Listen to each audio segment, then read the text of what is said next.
Assalamualaikum warahmatullahi wabarakatuh. Bertemu lagi dengan saya Imran Aminuddin dalam mata kuliah Business Intelligence Fundamental. Pada hari ini di minggu kelima kita akan membahas tentang konsep data mining. Kita akan belajar tentang konsep data mining. Jadi apa aja sih data mining, definisinya seperti apa, terus arsitekturnya, kenapa harus menggunakan data mining, akan kita pahami ya, kita bahas di minggu ke-6 ini. Minggu kelima, sorry ya. Oke, tanpa panjang lebar lagi, langsung saja kita mulai. Jadi, manusia itu memproduksi data. Ya, manusia itu memproduksi data. Manusia memproduksi beragam macam data yang jumlahnya dan ukurannya sangat-sangat besar. Jadi jumlah itu besaran kuantitasnya, besarannya, jumlahnya. Kalau ukuran itu dia ukuran dalam jumlah byte-nya. Nah, ini sama-sama ukurannya besar. Ya, size-nya besar. Ya, contohnya aja ini data dari Insight Big Data Transformedia tahun 2015 ya, 5 tahun yang lalu. Media used in an internet minute. Ya. Ada 23.148 jam dari video yang ditonton pada di Netflix dalam 1 menit ya. Dalam 1 menit itu ada 23.000 jam video yang ditonton. Nah, dalam 1 menit itu luar biasa sekali. Jadi ada 23.000, ada bukan 23.000 lagi, berapa juta orang yang nonton dalam 1 menit itu, hingga menghasilkan 23.000 jam. 33 juta konten yang di-share di Facebook. Ya, ada postingan, terus share link dan lain-lain. Ada 33 juta konten di Facebook. Terus ada 6,9 juta pesan yang dikirimkan di Facebook juga dalam 1 menit. Jumlahnya sangat besar sekali ya. Terus di Twitter, mungkin ini agak sedikit kalau di Twitter karena emang udah lama, udah semakin jarang yang menggunakan Twitter. Tapi yang tetap hitungannya banyak. Ada 357.222 tweets di Twitter. Nah, mungkin sekarang udah lebih tinggi lagi karena makin Twitter kayaknya sekarang makin ramai lagi ya. Kalau tahun 2015 emang lagi masa penurunannya, ya, makanya makin masih dikit. Kalau sekarang mungkin udah ratusan gitu. Terus di Pinterest ada 57.000 lebih page view-nya. Kemudian di Instagram ada 38.000 lebih foto yang diupload. Terus di Amazon nih, dalam 1 menit Amazon itu berhasil menjual 133.436 dolar. Luar biasa. Amazon dalam 1 menit menjualnya seperti itu. Berarti ada berapa banyak produk yang dibeli. Terus ada 140.000 app download. Ada 34,7 juta instant message, 10 juta WeChat. Terus Wiki 438.000 page view. Terus Alibaba during peak sales-nya, jadi ditunjuk hari yang lagi rame-ramenya, terus per menitnya itu bukan per menit, dalam 1 menit itu bisa mencapai berapa. Jadi pecah rekornya itu 400 juta US dollar dalam 1 menit. Wah, gila ini orang Cina apa orang seluruh dunia ini yang belanja ini. Tapi kayaknya kalau Alibaba kan kayak Amazon ya, saingannya Amazon. Tapi dia bisa berhasil pecah rekor dalam 1 menit 400 juta US dollar. Dalam 1 menit juga ada 4,1 juta search di Google. Nah, bayangkan ada banyak sekali data ini, berjuta-juta, puluhan juta dan itu ukurannya sangat besar ya. Jadi datangnya tsunami data, jadi ada banyak sekali data.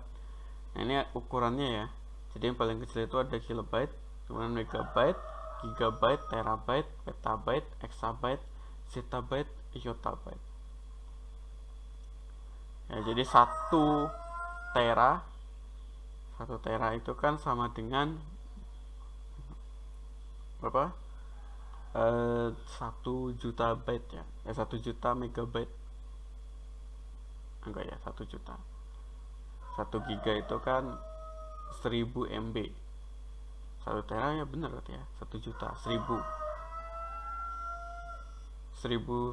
mega, 1000 megabyte, 1 juta byte, 1 juta 1 juta kilobyte, 1 miliar byte. Nah jadi yang di samping ini adalah ukuran size dari data yang diolah oleh web dan sosial media dan mobile elektronik ya.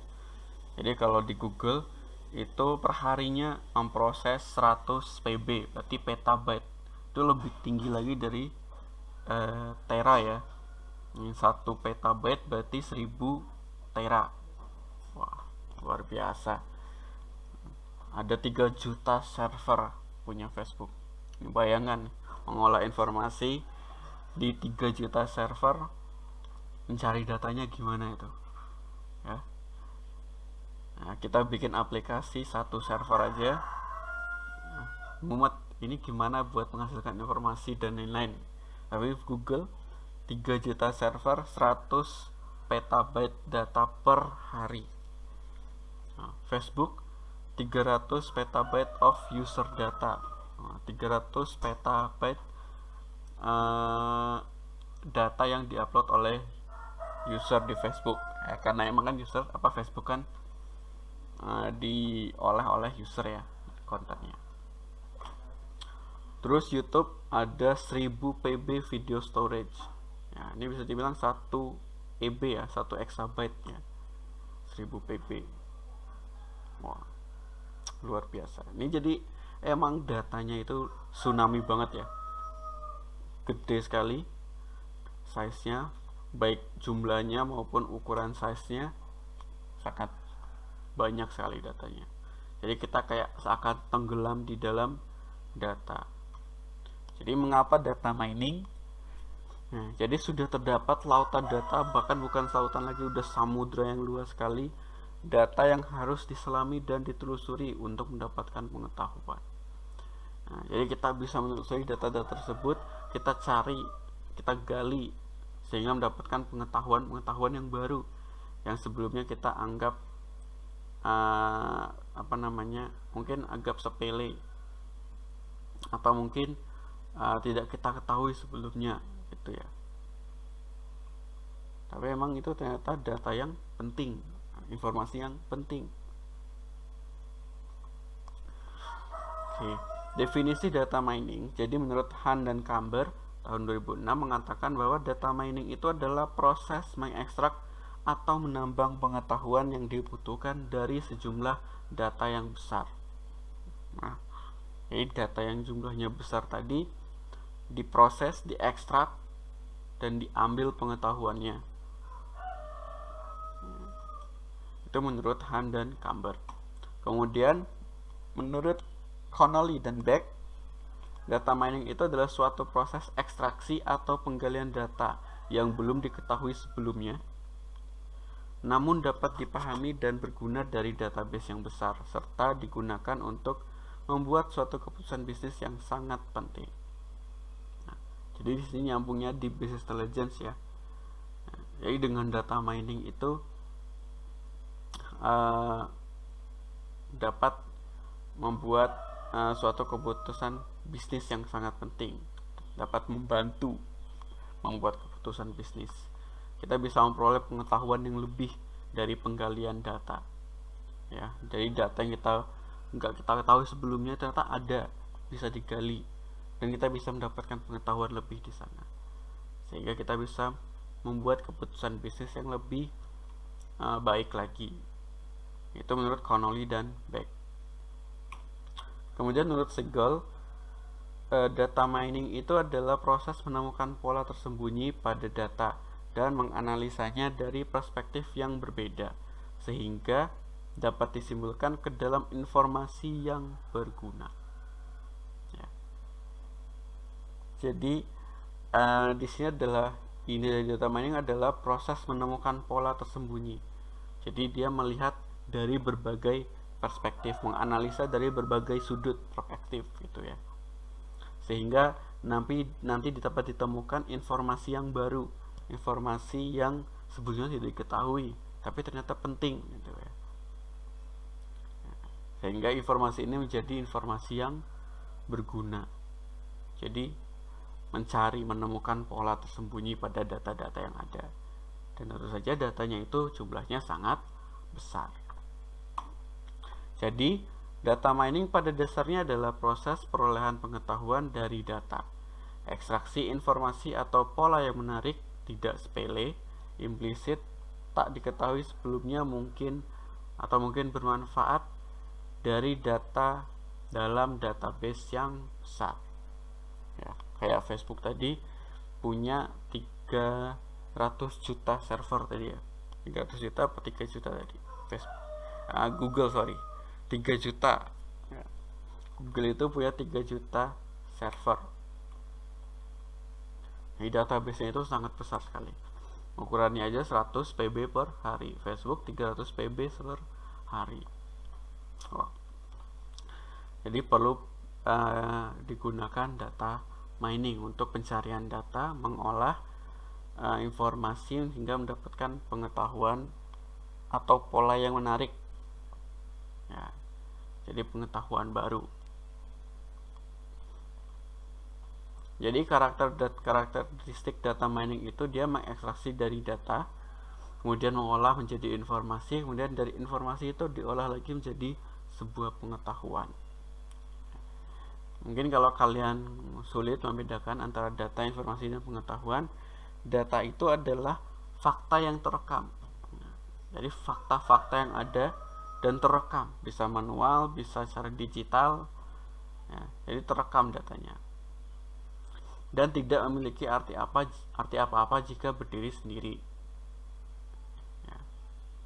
Jadi dia sebenarnya data itu tidak memiliki arti apa-apa, belum ada maksud dan tujuannya, belum ada maknanya data itu kalau berdiri sendiri. Nah, kalau informasi itu adalah data yang sudah diproses, biasanya digabungkan beberapa data sehingga memiliki sebuah arti atau makna. Nah, kalau pengetahuan itu adalah pola atau rumus atau aturan atau model yang muncul dari data. Jadi data setelah digabung-gabungkan didapatkanlah sebuah pengetahuan. Nah, dari informasi, banyak informasi, terus didapatkanlah sebuah pengetahuan. Pola, rumus. Bisa berupa pola, bisa berupa rumus, atau bisa berupa model. Terus dari pengetahuan yang dapat membantu pengambilan kebijakan atau keputusan bisnis. Nah, saya kasih contoh nih, ini data kehadiran pegawai NIP 01 tanggal 2 bulan 11, jam datangnya 7, jam pulangnya 16.00 dan seterusnya gitu ya. Rata-rata jam 7, pulangnya jam 15 sampai jam 16. Ini ada satu orang yang kecepatan datangnya gitu, misalkan ini ada yang telat 1 jam. Nah, kemudian masih data kehadiran. Dari data kehadiran direkap biasanya kehadiran bulanan karyawan. Jadi bulanan karyawan per karyawan itu dia masuknya berapa kali. Misal 01 ini masuk terus nih 26 hari. Kemudian 02 dia masuknya 18 hari, absennya 4 hari, cutinya 1 hari, sakitnya 1 hari, terlambatnya 2 hari dalam 1 bulan itu. 56 masuknya 20 hari, sakitnya dia seminggu 6 hari.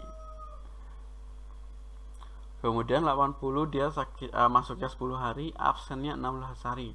Malas sekali dia ini. Yang nomor 12, NIP 12, masuknya 10 hari, sakitnya 6 hari, terlambatnya 10 hari. Ya. Ini informasi rekapan. Ya. Jadi data-data presensi tadi yang banyak direkap, digabungkan sehingga menjadi sebuah informasi. Nah, ini yang minimal terdapat di sistem yang kalian buat. Nah, untuk TA lah minimal itu harus ada informasi seperti ini. Nah, jadi bukan cuma CRUD data doang. Nah, data itu belum ada arti apa-apa. Ini data kayak gini belum ada arti apa-apa. Ini buat apa data kayak gini? Nah, 1 jam pulang, jam datangnya segini. Ya udah cuma kayak gitu aja. Nah, apalagi cuma NIP atau cuma jam datang, jam pulang. Kalau gini kan minimal ada nih. Kita bisa ada pengetahuan jam si NIP 1 ini jam datangnya jam 7, pulangnya jam 6, dia tepat waktu gitu. Nah, tapi lebih berguna lagi kalau ada informasi yang udah direkap seperti ini, laporan. Ya. Nah, dari informasi itu juga dan data karyawan, data kehadiran tadi, kita cek yang nggak masuknya kenapa. Ya. Jadi yang masuk kan ya udah bagus kan, berarti nggak usah dicek. Tapi kan yang jadi masalah adalah ketika absen, cuti, sakit atau terlambat. Nah, kita cek yang jadi masalah. Nah, ini kita cari gali pengetahuan yang ada. Nah, kita gali yang minusnya, sehingga menjadi sebuah pengetahuan. Di sini didapatkanlah sebuah pola. Ya, pengetahuan di sini adalah pola kebiasaan kehadiran mingguan karyawan. Jadi dalam seminggu itu karyawan itu rata-rata kebiasaannya gimana? Didapatkanlah kalau Senin itu terlambat itu 10 orang bisa, terus yang izin 5 orang, terus yang lainnya ya agak normal, tidak terlalu jauh angkanya 1, 2, 0 gitu kan. Kalau Jumat pulang cepatnya yang banyak 15, satu lebih banyak lagi, ada 40 orang ya pulang cepat. Izin 7 orang, absen 6 orang, terlambat 2 orang ya. Jadi ini pengetahuan, jadi pola kebiasaan karyawan, sehingga dari pengetahuan ini bisa dibuat kebijakan kayak gini ya. Kebijakan yang mungkin dibuat hari Senin, jam kerja dimulai pukul 9 karena banyak yang terlambat toh. Hari Jumat jam kerja hingga pukul 15.00 ya, karena banyak yang pulang cepat. Hari Sabtu karena banyak yang gak masuk, terlambat, pulang cepat, bisa aja diliburkan. Kemudian beban jam kerja akan disesuaikan pada hari lainnya ya, jadi hari lainnya 8 jam bisa jadi 9 jam, 10 jam sesuai jam penentuan jam kerjanya gitu. Jadi misal ini kan hari Senin doang, misalnya masuk jam 7 harusnya, tapi diganti jadi jam 9, berarti kan ada 2 jam. 2 jam itu dibagi di 2 hari. Jadi atau mungkin di hari lainnya dibagi 30 menit, 30 menit, 30 menit, 30 menit. Nah, gitu juga bisa. Nah, terus hari Jumat 15.00 harusnya pulangnya 16.00 gitu. Nah, nanti diganti ke hari lain 1 jamnya. Hari Sabtu, nah ini yang lebih parah lagi nih, ada berapa jam hari Sabtu kemudian diganti hari lain. Ada keputusan kayak gini yang mungkin dibuat setelah didapatkan pengetahuan seperti ini. Jadi pengetahuan seperti ini bisa dicari menggunakan data mining ya. Jadi data mining versus pencarian biasa. Jadi mungkin ada yang masih bingung dan mungkin pengertiannya bisa saja salah gitu. Jadi ini saya kasih contoh yang bukan data mining dan data mining. Bukan data mining. mencari produk dengan nama komik di toko online. Jadi kita search toko online komik atau One Piece, Naruto. Itu bukan data mining, itu pencarian biasa, query itu namanya. Sama juga dengan googling informasi mengenai bunga. Di Google kita ketik bunga, enter, nanti muncul bunga. Itu bukan, itu namanya pencarian data, query ya. Kalau data mining lebih dari itu. Ya. Kalau data mining contohnya menemukan bahwa terdapat banyak komik yang tersedia di toko online dan bisa dikategorikan, bisa dikelompokkan. Ya, komik kategori kategori action, terus misal kategori percintaan, kategori fantasi gitu ya. Bisa dikelompokkan seperti itu. Nah, ini bisa dikelompokkan secara otomatis oleh data mining. Terus mengelompokkan dokumen web mengenai bunga sesuai dengan konteks.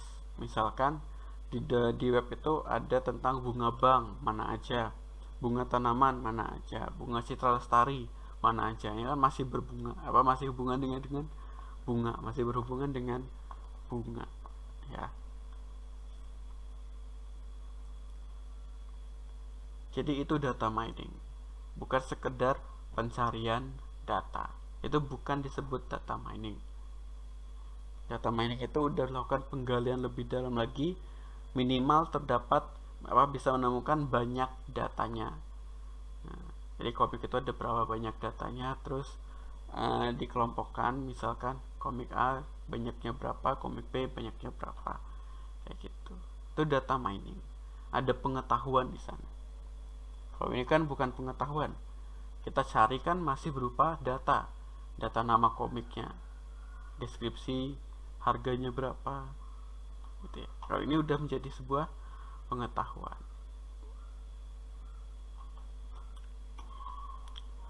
Nah, jadi data mining itu merupakan gabungan dari beberapa bidang ilmu dalam matematika dan ilmu komputer. Jadi yang berat dari data mining ini kalau kita mau belajar adalah kita harus paham dasar-dasar matematika, kalkulus, statistika,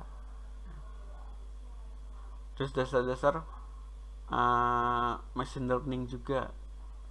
Nah, jadi ada beberapa gabungan, yaitu ada statistik, ada AI, ada student intelligence, machine learning, terus ada pattern recognition, database system, barulah jadi data mining.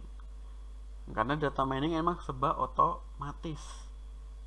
Dia ngambil data dari database yang besar banget, terus datanya itu dipelajari lewat machine learning, kemudian diolah sehingga menghasilkan sebuah pengetahuan menggunakan statistik dan AI ya.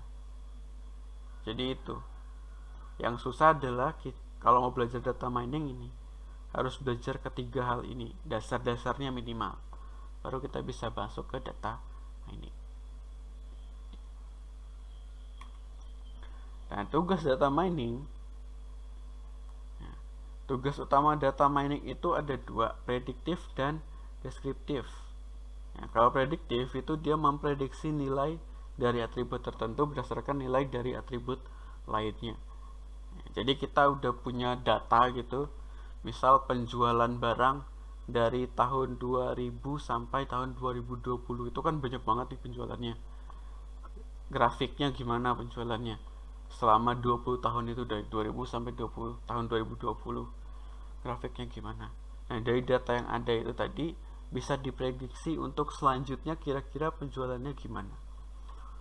Itu bisa diprediksi, bisa dianalisa. Kemudian ada tugas deskriptif, memperoleh pola. Jadi bisa melihat korelasinya, tingkat kesamaannya, kehubungannya, terus tren, cluster, trajektori, anomali, untuk menyimpulkan hubungan di dalam data. Nah, jadi data ini saling berhubungan atau enggak. Nah, jadi apakah antara motor dengan bensin itu ada hubungannya, itu bisa diperoleh menggunakan data mining. apakah solar dengan truk itu ada hubungannya, apakah manusia dengan roket gitu ada hubungannya. Itu bisa ditelaah dari data-data yang udah ada, bisa dicari hubungannya. Bisa jadi hubungannya nggak langsung, hubungannya perantara kan, kayak kita mat comblang gitu ya. Jadi kamu punya teman, temanmu punya teman, temannya temanmu itu juga punya teman. Nah, itu bisa dicari korelasinya lewat data mining, bisa dicari hubungannya lewat data mining. Oh, si A ini kenal dengan si B lewat si C. Oh, si A ini kenal dengan si E lewat si B, yang kenal dengan C, yang kenal dengan D, yang kenal dengan E. Nah, itu bisa dicari lewat data mining. Gitu. Itu deskriptif. Nah, jadi ada prediktif, dan deskriptif. Nah, kalau digambarkan arsitektur data mining itu seperti ini. Jadi paling atas dulu usernya masuk ke GUI, Graphic User Interface, kemudian pattern evaluation, kemudian knowledge base, balik lagi, kemudian data mining engine, database or data warehouse server. Nah, terus di dalam database or data warehouse ini diperoleh datanya dari sini, dari web, dari database, data warehouse, atau data-data lainnya. Terus datanya dibersihin, diintegrasi, diseleksi. Ya, kenapa harus dibersihin, diseleksi, diintegrasikan? Biar lebih mempercepat proses pengolahan data miningnya, pencarian pengolahan datanya. Ya, kalau datanya masih random gitu, jaga komputer juga bingung ya apa yang mau diolah. Makanya ada proses ini, data cleaning, integration, dan selection. Ya, jadi biar datanya itu seragam dan gampang untuk diolah, mempercepat prosesnya.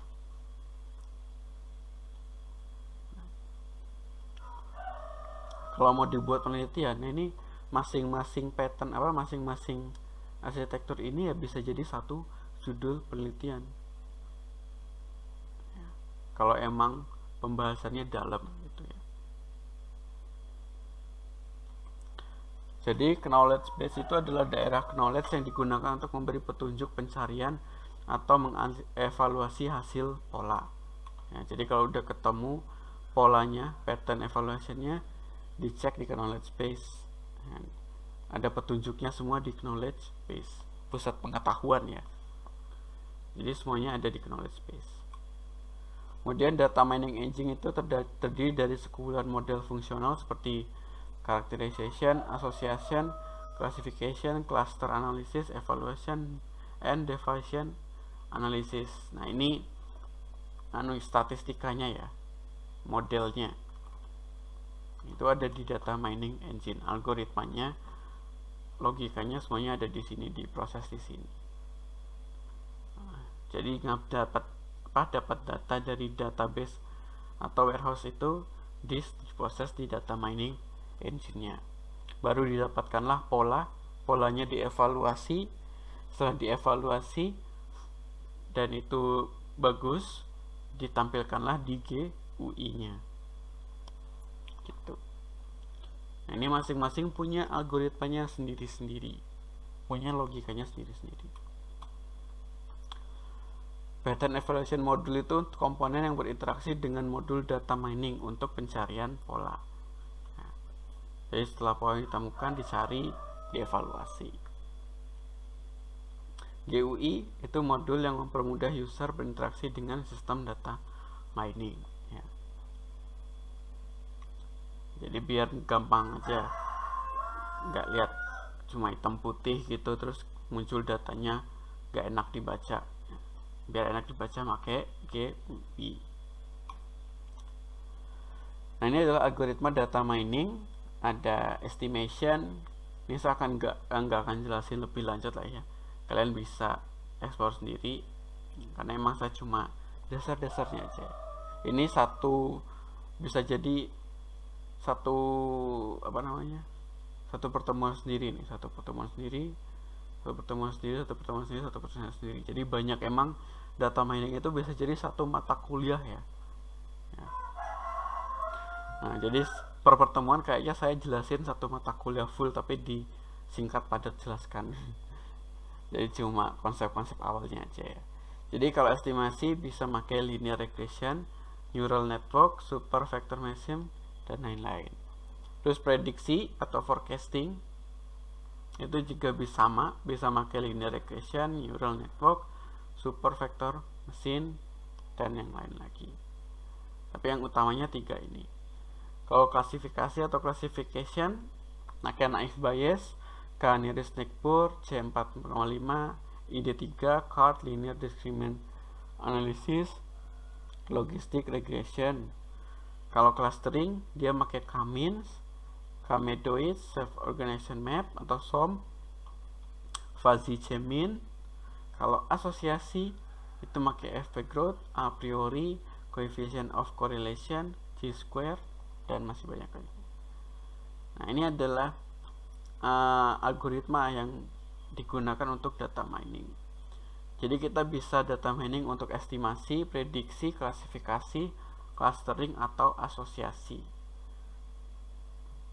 Ya, bisa untuk 5 hal ini. Nah, untuk kelima hal ini outputnya juga bisa berbeda-beda. Jadi output pola, model, atau knowledge yang didapat dari data mining itu bisa jadi 5 hal ini. Bisa jadi formula, rumus, function gitu ya. Contohnya di sini adalah waktu tempuh sama dengan 0,48 tambah 0,6 jarak tambah 0,34 lampu tambah 0,2 pesanan. Nah, ini contoh rumus yang didapatkan setelah digali datanya. Jadi kira-kira didapat dari semua data yang ada, ternyata persamaannya ini, rumusnya ini. Kemudian bisa juga dapatkan decision tree, pohon keputusan. Ya. Kayak gini pohon keputusan itu. Jadi output dari data mining itu seperti ini. Terus tingkat korelasi dan asosiasinya, tingkat kesamaan, terus punya hubungan apa enggak, itu bisa dicek lewat data mining. Outputnya tingkat korelasi dan asosiasinya. Terus rule-nya, aturannya, misalkan if IPK 3,5 dan cum laude itu dapatin aturan. Nah, ya tadi kalau datanya dicek, dilihat persamaannya apa, terus bisa dilihat oh aturannya kayak gini dia. Jadi rata-rata semua data ini aturannya kayak gini. Terus bisa di cluster, buat cluster. Nah, yang paling banyak untuk dosen Amikom sendiri saat ini paling banyak pakai penelitian cluster gini ya. Nah, jadi ini contohnya antara income dan umur, bisa di cluster, bisa dibagi-bagi. Ini untuk data toko biasanya, data toko. Jadi ada yang umurnya masih muda, income-nya itu kecil gitu ya, uangnya dikit. Terus ada yang umurnya menengah, nggak terlalu tua, nggak terlalu muda, tapi nilai uangnya banyak gitu, income-nya tinggi. Terus ada yang udah tua, income-nya rendah ya, walaupun nggak serendah banget yang muda ini, tapi itu bisa di cluster kayak gini, bisa dibagi-bagi kategorinya. Nah, sehingga nanti si pemilik usaha bisa melihat ini saya punya 3 jenis pelanggan ini profilingnya. Kira-kira promo apa yang tepat untuk cluster 1, promo apa yang tepat untuk cluster 2, promo apa yang tepat untuk cluster 3 gitu. Ya. Jadi punya pengetahuan di sana. Jadi minimal pengetahuannya itu kategori-kategori pembeli misalkan ya kan. Jadi cluster kayak gini. Jadi manfaat data mining itu memudahkan pengambilan keputusan, terus bisa membuat prediksi yang akurat untuk perencanaan ke depannya.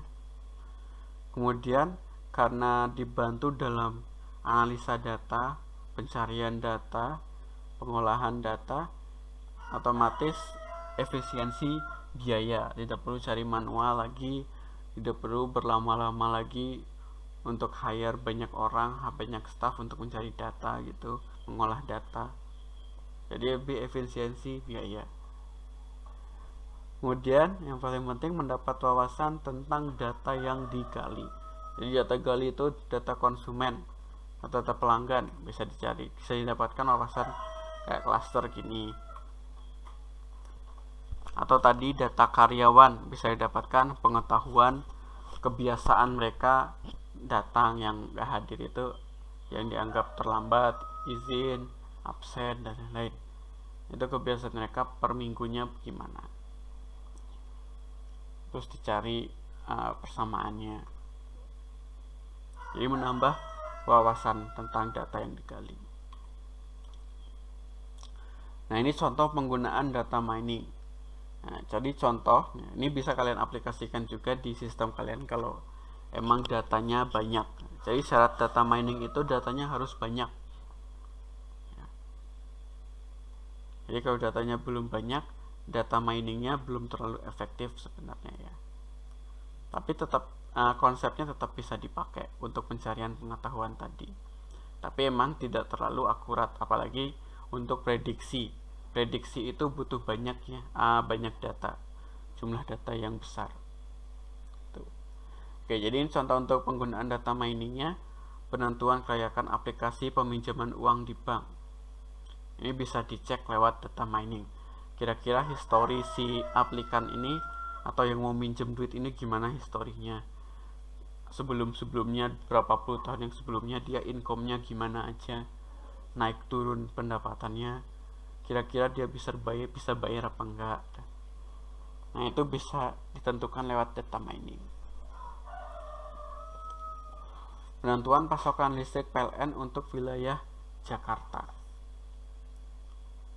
Jadi bisa ditentukan pasokan listriknya berapa. Jadi historinya gimana, terus kedepannya diprediksikan berapa juga bisa dipersiapkan.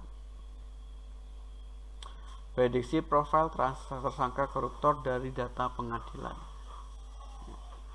Jadi dari data-data pengadilan yang udah ada gitu, koruptornya gimana sih, bisa diprofiling. Jadi kira-kira orang kayak gini ini bisa jadi koruptor nih. Nah, itu bisa diketahui lewat data mining, bisa diprofiling, sehingga bisa mengerucutkan tersangka gitu ya. Nah, kita punya suspek ada 10 orang gitu, tapi berdasarkan profiling, prediksi profilingnya itu tersangkanya ada 3 aja yang memungkinkan gitu. Nah, terus bisa digali lebih dalam lagi untuk 3 orang ini gitu, bisa diprediksi gitu. Kemudian prediksi harga saham dan tingkat inflasi. Ini kalau beneran bisa dimainkan, prediksinya akurat, bisa jadi orang kaya banget ini. Bisa memprediksi harga saham gitu ya. Jadi orang-orang kaya muda gitu tuh paling sering itu mereka mainan saham. Ya, kalau kalian mau tahu itu ya. Jadi kalau memang bisa prediksinya akurat harga sahamnya, nah, nanti bisa banget itu jadi orang kaya itu. Mainan saham udah kelar hidupnya, pensiun muda. Analisis pola belanja pelanggan. Nah, jadi pelanggan itu punya pola belanja gimana, kayak tadi ya, tingkat kehadiran karyawan polanya gimana. Pelanggan juga punya pola sendiri-sendiri. Misal mereka lebih suka belanja di hari Jumat, makanya ada promo Black Friday gitu misalkan.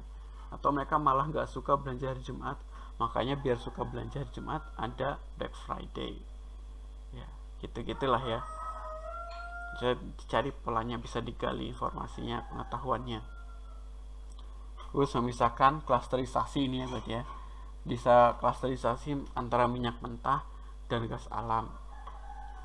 Mungkin titik-titik lokasinya bisa diketahui di mana, minyak mentah di mana, gas alam di mana, di klaster. Terus pendeteksian pencucian uang dari transaksi perbankan.